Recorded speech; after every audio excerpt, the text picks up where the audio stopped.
Welcome to the Daily Influence, where our mission is to deliver a daily dose of positive influence that can uplift you personally or be shared within your sphere of influence.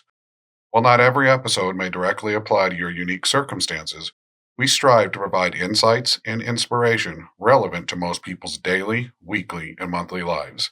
Whether you are tuning in during the morning, noon, or night, the Daily Influence is here for you. Listen, share, and embrace the power of influence in your life.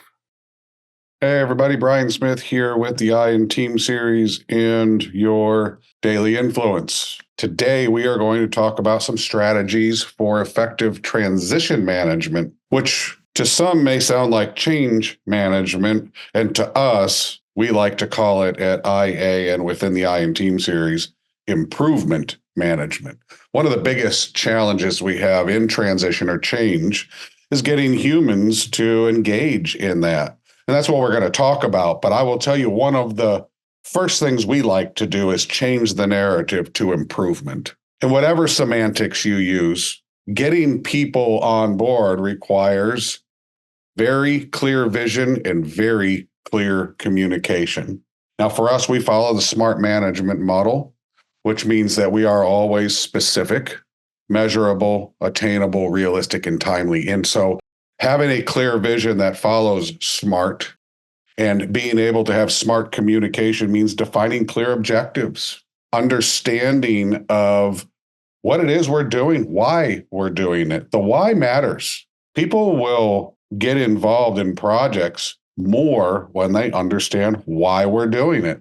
What is the value that is going to come from this work? What do we get out of it as an organization, or what do our customers get out of it, or our vendors or our partners?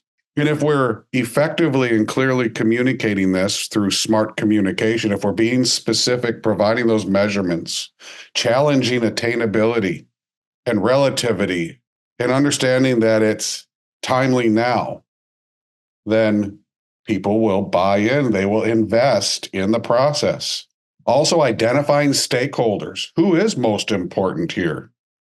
Making sure the key stakeholders are aware of what's going on all the time and having them support this process. That means that if you're working within teams and the team leader isn't invested, or the owner of the company, your client, your partner, if they're not invested in the improvement, the transition, you're going to have a hard time getting through it. Sharing with them that smart management model so that we understand everything that's going on is really important.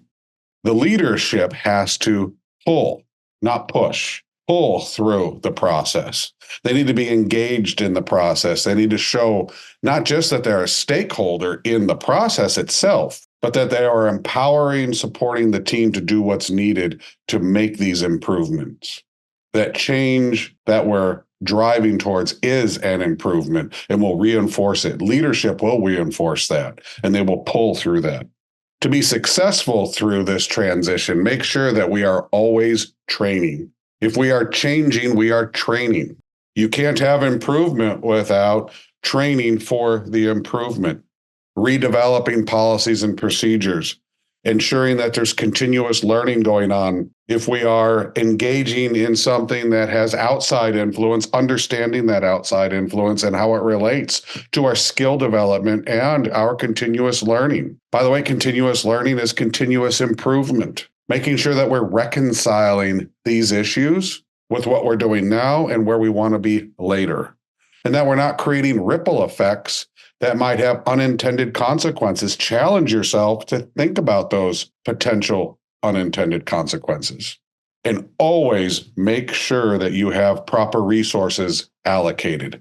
Nothing is more frustrating than embarking on an improvement process and then running out of money, not having enough people to do what's needed, or time, not having the right technology in place, ensuring we have flexibility. All improvement programs, all change programs, all transition programs are a disruption to what is happening currently. Understanding that disruption and that we're going to be facing that disruption is important. It requires flexibility.